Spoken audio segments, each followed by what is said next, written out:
Assalamualaikum warahmatullahi wabarakatuh. Bertemu kembali dengan saya di podcast Urang Sukabumi, ngobrolin politik Sukabumi. Kenapa ngobrolin politik Sukabumi? Karena politik Sukabumi banyak yang menarik. Karena kita kurang ngolahnya aja, makanya banyak yang kita bahas politik nasional. Hari ini kita membahas politik Sukabumi dengan Kang Endang Aryana ini. Ya. Selamat siang Kang Endang. Siang Kang. Aduh, assalamualaikum warahmatullahi wabarakatuh. Waalaikumsalam. Sehat selalu ya. Harus sehat. Aktivitas selalu. Politik? Alhamdulillah jalan dan harus tetap fighting ya. Sekarang sudah mulai memasuki waktu kampanye nih Kang. Kampanye, betul. 28. Jadi nggak usah ragu-ragu lagi ya sekarang. Iya, nggak usah ragu-ragu lagi sekarang mah. Bahas politik aman. Kalau sebelumnya kita masih agak ragu yang ngebahas masih, politik seperti apa. Ya, betul. Nah, sekarang tuh katanya Kang nyalek ya Kang. Iya nih. Kenapa iya nih jadi kayak kurang ragu? Iya, karena apa ya? Saya memang pemula ya, baru. Katakanlah baru di dunia politik. Tentu ini sebuah reward buat saya ya. Bukan tantangan tapi reward buat saya. Karena apa? Mencoba yang baru tuh reward. Ya. Ketika memang ini adalah berhasil dan sukses, tentu ini rewardnya luar biasa buat saya. Betul ya. Jadi bukan tantangan atau bukan cobaan. Bukan. Kalau coba berarti sakit ya. Kalau tantangan kayak apa, challenge, quiz. Tentu ini adalah perjalanan hidup kita yang memang ngalir. Ritmenya sekarang saya lagi ada di politik, tentu ya kita akan maksimalkan semaksimal mungkin ya. Mengabdi untuk masyarakat. Nyaleknya di dapil mana nih Kang? Di dapil 1 kan? Dapil 1. Insya Allah dapil Cikole 1. Citamiang. Kecamatan Cikole dan Kecamatan Citamiang. Ini dapil yang orang Sukabumi sebut dapil neraka nih Kang. Itu biarkan bagi mereka. Tapi bagi saya, ini adalah dapil surga. Oh, dapil surga. Dapil surga. Semoga ini menjadi amal baik buat saya dan tentu bonusnya adalah surga. Betul. Amin. Gitu. Tapi kan yang disebut dapil neraka itu adalah dapil yang dimana di sana terlalu banyak bintang dan kemudian sudah pastinya akan banyak mengeluarkan isi dompet mereka. Dan isi dompetnya mereka kan gila-gilaan sekarang. Makanya disebut dapil neraka. Iya, betul. Nah, kalau menurut Akang sendiri yang secara misalkan sekarang modalnya menengah ke bawah, seperti apa tuh Kang menghadapi politik seperti itu? Untuk buat saya bukan diukur dari sana sih ya. Saya pikir gini deh. Masyarakat Indonesia dan khususnya masyarakat Kota Sukabumi, terutama Kecamatan Cikole dan Citamiang, saya pikir masyarakat yang sangat cerdas. Sudah tidak lagi melulu tentang politik itu adalah uang. Betul. Politik itu adalah tentang identitas. Siapa nih ditokohkan, siapa nih. Saya pikir sekarang masyarakat di mana memang seseorang yang mempunyai potensi, seseorang yang memang bisa dan bisa mewakili dari suatu wilayah tersebut, saya pikir dan jika memang bisa benar-benar mewakilinya, aspirasinya, saya pikir bisa. Nggak ada yang kata nggak bisa ya. Betul. Ya, di dunia ini semua kita diberikan fasilitas yang sama, hidup yang sama, oksigen yang sama, napas yang sama. Mungkin makan nasi juga sama ya. Betul. Apakah mereka makan besi? Baru saya takut. Atau mungkin dia makannya paku ya, saya mundur. Dari sana aja dulu standarnya bahwa kita memang hidup sama, setara, apa sih yang harus ditakutkan? Betul. Tapi kemungkinan menangnya juga pasti ada dong. Harus. Karena masyarakat sekarang sudah memiliki informasi di medsos tuh. Betul. Bahkan mungkin menurut kita lebih besar dibanding yang kita bayangkan. Betul. Jadi sekarang tinggal bagaimana mengedukasi masyarakatnya aja ya. Betul. Apa yang dilakukan untuk mengedukasi masyarakat tentang turun ke lapangan langsung?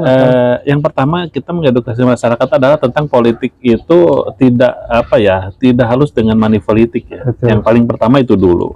Bahwa sadari dulu sejak dini bahwa ketika dia sudah menitipkan suara, misalkan ke saya, artinya ini saya sudah harus bisa mewakili aspirasi dia. Betul. Selama 5 tahun loh. Betul.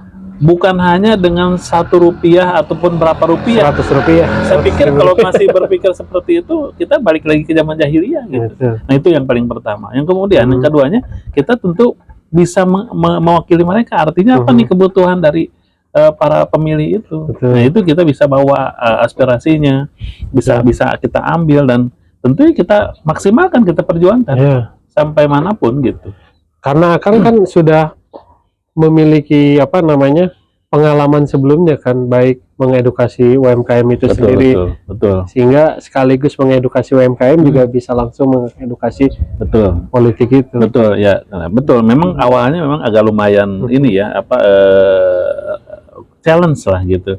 Dimana yang tadinya mungkin profitnya dirasakan langsung gitu ya, karena kan cenderung sekarang masyarakat itu instan berpikir. Ketika saya nyoblos dibayar berapa itu kan instan. Nah, beda ketika memang berpikirnya adalah investasi masa depan. Apa yang bisa 5 tahun berikan? Jangan sampai suara kita membunuh kita, gitu kan? Yang kita titipin malah membunuh apa? Ya contoh dengan banyak tidak bisa menjaga kelestarian lingkungan apapun misalkan, atau tidak benar-benar apa yang kita inginkan, aspirasinya nggak nyampe. Itu sama aja bohong. Dan pada akhirnya membebani masyarakat kan, kita kan bayar pajak juga kan. Contoh dari pangan yang tidak bisa kita, harganya harga tinggi sekali gitu ya, melambung. Tentu itu kan, nah itu salahkan diri sendiri, kenapa kemarin gitu. Jangan salahkan kenapa sekarang.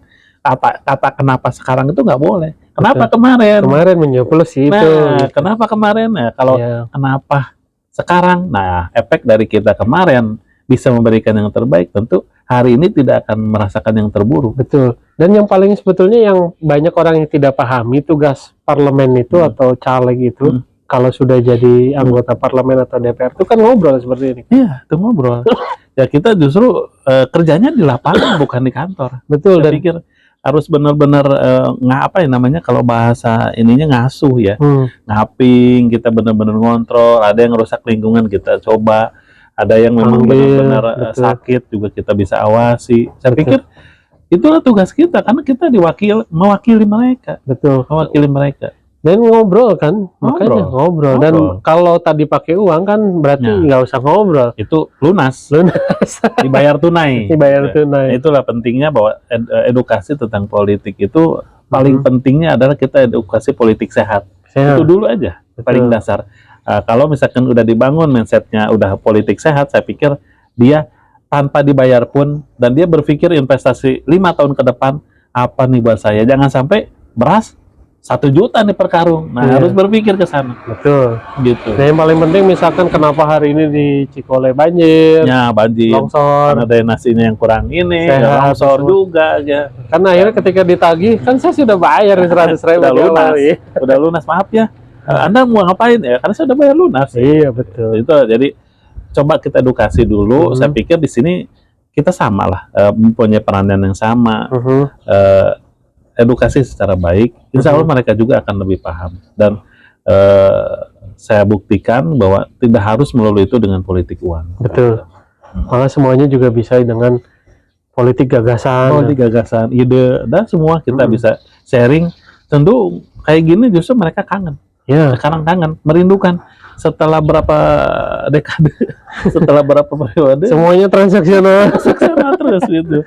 Ya, sekarang saatnya yuk kita kembali ke politik yang memang politik sehat. Yang kalau harus ada namanya transaksionalnya itu luhur gitu. Iya. Gitu. Jangan transaksionalnya tuh yang sifatnya aduh receh banget. Receh banget kalau suara kita cuma dibayar, maaf ya, di bawah 500.000 saya pikir koin banget.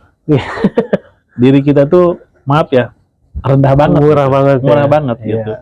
Sedangkan kita menitipkan hak hidup kita nih untuk berpolitik selama 5 tahun ke orang tersebut. Itu harus kita sadari dulu. Harus sadari itu, setelah itu baru. Dan program apa yang akan gaungkan sehingga nanti misalkan bagian dari politik gagasan itu nanti orang-orang Cikole dan Citamiang itu bahwa gagasan Akang itu mewakili mereka itu. Ya, karena memang di Cikole dan Citamiang ini adalah tempat jasa ya, khususnya UMKM. Tentu saya juga memang backgroundnya adalah UMKM dan juga pelaku usaha juga. Tentu ini passion saya ya, saya yang coba saya mau angkat gitu kan. Di mana kepedulian yang sangat tinggi tentang UMKM, baik semua hal lah. Saya pikir UMKM itu bukan masalah ringan kata UMKM gitu, tetapi memang di sini cakupannya luas gitu ya. Dari mulai tentang gimana menumbuhkan daya minat usahanya, itu yang paling penting, kemudian pemasarannya, brandnya dan lain-lain, sehingga kita bawa tuh aspirasi tersebut. Dan hal yang paling kecil nih, kita saat ini benar-benar krisis yang namanya rumah kemasan kan. Iya. Rumah kemasan. Bayangkan, kota Sukabumi segitu luasnya dengan Dan UMKM-nya banyak sekali. Banyak sekali, 7 kecamatan. Kita nggak punya kemasan. Kita nggak punya rumah kemasan kan. Oh. Itu adalah masalah yang paling krisis. Mau bagaimana? Orang Sukabumi punya usaha, giliran bikin kemasan, keluar daerah. Harus brandingnya di luar. Bogor, Iya. ke Bandung, ke Jakarta. Iya. Belum ada kena biaya ongkos. Iya. Biaya cetaknya mahal. Iya. Andai kan ada di sini, kenapa kita harus keluar? Betul. Pemangkas ongkos nggak ada. Betul. Mau misalkan, aduh saya mau bikin 100 piece dulu, layanin. Betul. Jangan ada minimal 1000 piece. Itu Iya. kan satu kendala juga. Iya, kosnya gede tuh. Ongkos gede. Betul. Kendalanya masa 1000 harus berhitung 1,5 juta nih bikin kemasan. Betul. Jadi dari sana aja udah menurunkan imun bisnisnya. Betul. Udahlah saya usahanya di rumah aja nggak ini. Dan jadi akhirnya harga di pasar juga jadi naik dong. Betul. Dan lebih mahal dibanding biasa. Betul sekali. Itu yang sebelumnya saya sering berpikir, Betul. kenapa di Sukabumi itu harganya lebih mahal? Nah, Saya baru tahu ternyata memang kemasannya juga Kemasan. ada. betul. Nah itulah salah satu gagasan saya juga ingin membuat rumah kemasan. Rumah kemasan ini bukan hanya sekedar wacana ya, Betul. tetapi gimana caranya benar-benar merealisasikan. Iya. Bukan hanya sekedar kemasan yang sifatnya makanan instan, tapi dari packaging dus, Iya. kemasan yang memang udah untuk craft kan, contohnya itu kemasan yang memang udah kayak kayu ya, kayak Iya. kaca dan Betul. segala halnya memang udah benar-benar premium. Harus di Ya sini. itu mesinnya juga udah kita siapkan yang memang mesin-mesin yang sesuai mumpuni gitu. Yang bisa di Ya, intinya kita benar-benar menolong lah karena memang basis di Cikole Citamiang itu jasa ya. jasa gitu. Saya pikir UMKM inilah yang memang paling dominan ya, sehingga coba kita benahi satu-satu dulu minimal rumah kemasannya sehingga biaya cetaknya ringan. Betul. Ya, jadi meringankan lah. Saya Iya. pikir usaha itu harus ditolong gitu. Usaha itu ditolong, bukan usaha Nggak selalu modal ya, Nggak tapi selalu modal. kemasan juga itu. betul. Kemasan juga hal masalah kecil itu Betul. paling ringan ya. Betul. Gitu. Dan itu bisa didorong ya lewat dewan tadi. Bisa sangat itu karena kita punya kebijakan itu kita bisa. Siap. Apapun yang nggak bisa. Tapi kan tadi fashionnya di bidang UMKM. Ya. Tapi kan Akang tuh backgroundnya adalah lulusan kesehatan. Betul sih. Karena di gelarnya tuh ada Iya, cash-cashnya. memang betul. Jadi selain tadi berarti di UMKM Betul. juga harusnya secara background Akang juga harus fokus Betul juga ya. ke- Memang saya juga memang seorang tenaga medis ya, Iya. katakan begitu. Karena memang lahir dari medis. Kenapa saya lari ke UMKM? Karena memang saya sekarang udah punya usaha gitu. Jadi Iya. ya saya juga dua bidang ini nggak bisa ditinggalin. Betul. Jaket passion saya juga masih tetap. Ya untuk Iya. passion kesehatan tentu yang paling penting kesehatan di sini adalah gimana caranya kita mendisiplinkan ya. Terutama gini deh. Kan untuk pelayanan kesehatan ya. Iya. Contohnya pelayanan kesehatan tentu di Sukabumi baru ada namanya RSUD Al-Muluk. Betul. Ketika memang dari Cikole, katakan dari ujung untuk mengakses lumayan jauh nih. Iya. Nah, gimana kalau kita bikin ya itu kan untuk Al-Muluk ini untuk mungkin yang daerah Yang besar. Iya, besar. Rumah gitu. sakit besarnya Nah, harusnya ada penyangga yang kecil-kecil. penyangga yang kecil-kecil Iya. dulu gitu. Anggaplah Hmm. seperti rumah singgah yang memang tidak melulu tentang gimana cara bayar, berpikir. Betul. Orang sakit, aduh ntar bayarnya mahal nih. Betul. Atau saya BPJS nggak aktif. Nah, Betul. itu adalah kendala secara psikis. Kita dituntut nggak boleh sakit gitu. Iya. Sedangkan sakit itu adalah ya sunatullah yang Iya. memang harus sehat, harus sakit juga. Betul. Jadi kita dekatkanlah fasilitas itu.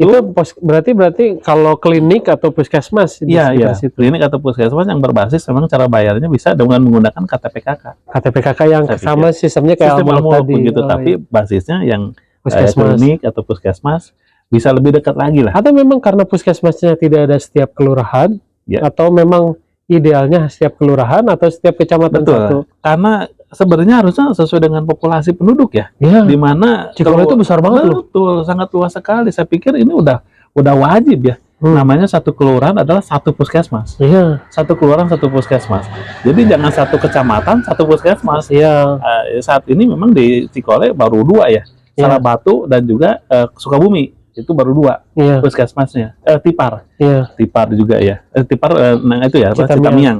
Satu Itu baru satu, dua. iya, satu Nah, itu. kecamatan satu. Sedangkan warganya sangat padat. Padat ya. Itulah perlu mungkin di sini ada Penambahan lagi fasilitas itu. fasilitas pelayanan kesehatan Betul. biar lebih mudah diakses, biar lebih mudah mendapatkan pelayanan, dan bukan hanya mudah, cara bayarnya pun harus kita Permudah. dong. permudah Dan murah kalau bisa mah gratis. dan bila perlu gratis Iya. yang paling penting. Dan memang kan sudah memang ada, kalau anggarannya kesehatan tuh harusnya, karena kesehatan sama pendidikan tuh kan sudah dijamin konstitusi. Betul. Mau nggak mau itu akan dilakukan, bahwa Harus. kalau kota pun tidak melakukan, nasional Betul. akan tetap melakukan. Betul. Nah, dari pelayanannya didekatkan. Kemudian dari SDM-nya nih, Betul. kadang-kadang kita kesulitan ya. Nakes tuh sedikit Ya. dibanding dengan guru. Dan intrik-intriknya katanya kalau mau masuk Sukabumi itu agak susah itu dokter. Karena saya pernah dapat pengaduan dari dokter. Harus ini, harus apa tuh harus ini, saya nggak ngerti ya. Mungkin harus main judi. Nah, jadi memang dari legalitas ataupun perizinan ya istilahnya. Agak repot ya. Ya mungkin banyaklah standar-standarnya memang harus dipenuhi. Harus diperhalusin. Yang paling penting sih gini ya, kita mencetak SDM lah, Iya. bahwa sekarang bukan sadar juga masalah pendidikan. Betul. Ketika generasi lahir, coba ciptakan generasi medis juga, Betul. bukan hanya generasi guru gitu. Betul. Boleh generasi guru. Ini tidak membeda-bedakan, artinya memang harus pemerataan lah. Betul. Misalkan saya punya anak dua, satu basicnya adalah guru, yang satu medis gitu. Nakes, ya. Jadi biar, karena itu dua komposisi penting. Dan paling penting berarti subsidi ke rumah sakit, ke universitasnya juga harus ada dong. Nah, yang paling penting itu. Iya. Karena apa? Kenapa? Sekarang generasi baru atau generasi baru kita ini, kenapa nggak mau ngambil kesehatan? Karena biaya kuliahnya mahal. Asli itu. Dan kemarin cerita udah biaya kuliahnya mahal, katanya gajinya honornya kecil. Emang. bahkan Nah, itu nggak honornya tuh sebanding. di bawah UMR. Betul. Karena itulah nggak sebanding. Kita udah berjibaku menyelesaikan skripsi, menyelesaikan apapun tesis gitu ya. Dan yang paling penting kan ada praktek ya kesehatan tuh. Yang Iya. mahal tuh itu ya. Iya betul. Nah sekarang kan udah ada revisi ya bahwa Iya. tentang regulasi itu sekarang kita kayak sejenis STR juga kan sekarang udah dipermudah. Iya. Ya artinya tidak melulu dengan masalah SKP ya atau Iya. satuan kredit itu. Nah sekarang lebih mudah lagi. Jadi saya pikir saatnya lah kita bisa ngambil generasi dari anak-anak kita itu Iya. ngambil jurusan medis. Karena mindset saya, Pak, kalau sekolah kedokteran, sekolah kesehatan Iya. lebih mahal dibanding sekolah guru. Betul, memang karena apa? Karena memang di sini alat praktikumnya, ya kemudian juga dosennya. Saya pikir ini seorang yang memang mahal ya di bidang Betul. praktisi itu. Makanya saya sepakat itu kalau SDM itu diperbanyak, Ya. kemudian dengan salah satunya adalah mensubsidi rumah sakit, Betul. Universitas Kesehatan di Sukabumi. betul. Sukabumi kan ada stikes Ada juga, stikes, betul. ada beberapa stikes juga Betul. gitu. Tapi saya pikir gini, Sukabumi saatnya sih kita sekarang mengambil program-program yang bukan hanya perawat aja ya. Iya. Medis itu bukan perawat dan bukan dokter aja. Saya juga baru tahu dari nonton YouTube ada transfusi darah juga ada ya. Banyak. Jurusannya banyak ya. Banyak ya. Jadi bukalah jurusan satu universitas di Sukabumi itu tentang fokus kesehatan ya, dari mulai perawat ada, dokter ada, misalkan ya gitu ya. Kalau Bidan, betul. kemudian juga radiologi, laboratorium, farmasi. Saya pikir dan juga rekam medis semuanya juga harus ada gitu. Itu Harus penuh didorong ke sana ya. harus didorong. Tahap satu tahapnya Iya. itu betul. Jurusannya dibuka lah. Iya Jadi betul. bukan hanya keran farmasi ataupun perawat aja. Iya. Jadi Sukabumi keren, banyak gitu. Ya, keren kan? Ini tagline-nya ke bawah terus. Jadi Sukabumi keren. Kenapa? Ya karena ini obrolan penting saya Betul. pikir. Kalau nggak dibuka mindsetnya kayak gini, orang berpikir medis itu hanya perawat dan dokter. Betul. Padahal banyak. Dan paling penting ini Kang, bagi kan saya pernah nonton juga bahwa ternyata di luar negeri itu yang jadi anggota parlemen itu yang ngurusin kesehatan ya harus orang lulusan kesehatan. Betul, itu lebih enak. Karena kenapa? Karena dia memahami. Betul. Jangan misalkan jurusan hukum, ya ini bukan mengkritiskan apa ya, Betul. tapi memang harus ada yang disebut sebagai profesionalisme. Betul. Yang kedua juga fokus. Fokus pengetahuannya tadi. Kalau Akang kan tadi ngejelasin, saya baru paham nih. Oh kesehatan tuh gini kan enak ya. Jadi Iya. nanti ketika undang-undangnya ini yang diperlukan universitas tuh fakultasnya ini kan begitu. Betul. Kan mungkin di luar kesehatan saya Betul. nggak yang seperti saya misalkan ilmu sosial nggak mungkin kan ngebahas tadi kayak gitu. Betul. Nah itulah, jadi itulah peranan politik itu hadir di sana agar lebih mudah ya. Betul. Karena kita punya kebijakan tentu bisa melahirkan kenyamanan untuk Betul. warganya. Dan yang paling penting memang yang tadi mau yang ngurusin kesehatannya harus orang-orang yang berkecimpung dengan kesehatan, praktisinya atau pakarnya gitu, ya. gitu. Nah gitu, jadi itu lebih ini. Dan setidaknya kalau ketika membuat undang-undang tuh lainnya tuh ABC-nya tuh udah di pikiran ini, nggak perlu lagi panjang gitu. Betul, itulah saya pikir Cikole dan Citamiang ini sangat kompleks ya, jadi banyak lah ya, dan ini bukan hanya menganakmaskan suatu UMKM ataupun kesehatan. Saya pikir semua pun ini adalah akar masalahnya dulu. Ada vaksinnya. Iya. Akar masalahnya dulu apa? Karena kesehatan adalah konsumsi semua masyarakat. Betul. Gitu ya. UMKM apa? Saya pikir semua orang akan terjadi transaksi, jual beli, bisnis lah katakan gitu. Itu akan menjadi komoditas semua orang. Dan mengurangi pengangguran itu penting. Mengurangi pengangguran paling penting, dan dibangun mindset bahwa kita sekarang udah saatnya menjadi seorang entrepreneur. Menjadi seorang pengusaha. Betul. Kalau kita bukan nggak boleh kerja, boleh. Tapi kerja itu ada katakanlah batas ya. Betul. Batas usia, batas jam. Gitu. Kenapa? Pagi kita harus berangkat. Dan penghasilannya satu pintu. Kalau wirausaha atau entrepreneur, saya pikir pintunya ada 9. Banyak ya. Banyak jalan rezekinya dari yang tidak disangka-sangka. Bahkan kita bisa ngurus rumah, ngurus anak, tapi gaji tetap ngalir kan. Iya, betul. Orang kita bisa jalan-jalan, nggak waktu. Nggak kita diatur waktu, tapi kita yang ngatur waktu gitu. Iya. Dan yang paling penting sih sebetulnya nanti mungkin juga akan ketika jadi dewan juga harus jadi duta juga. Ya. Karena memang sekarang kekurangan kita adalah promosi. Betul. Yang kedua penjualan. Betul. Dan saya juga mendorong mungkin Dekranasda itu jangan hanya sebatas nanti sifatnya hanya penerima penampung, tapi diperluas manfaatnya jadi G2G. Betul. Kerjasama antar government ya, antara pemerintahan gitu. Ya ketika akan nanti kunjungan kerja bawa itu ini tukeran antar Dekranasda sehingga nanti hidup ini. Ya emang harus banyak program saya pikir kalau memang itu masalah teknis. Yang penting sekarang gimana caranya saatnya ya para pemirsa semua memilih pemimpin yang memang sesuai dengan apa yang kita butuhkan aspirasinya ya. Maksudnya jangan sampai kita butuh nasi goreng pas nyoblos tahunya jadi gorengan gitu. Itu nggak sesuai.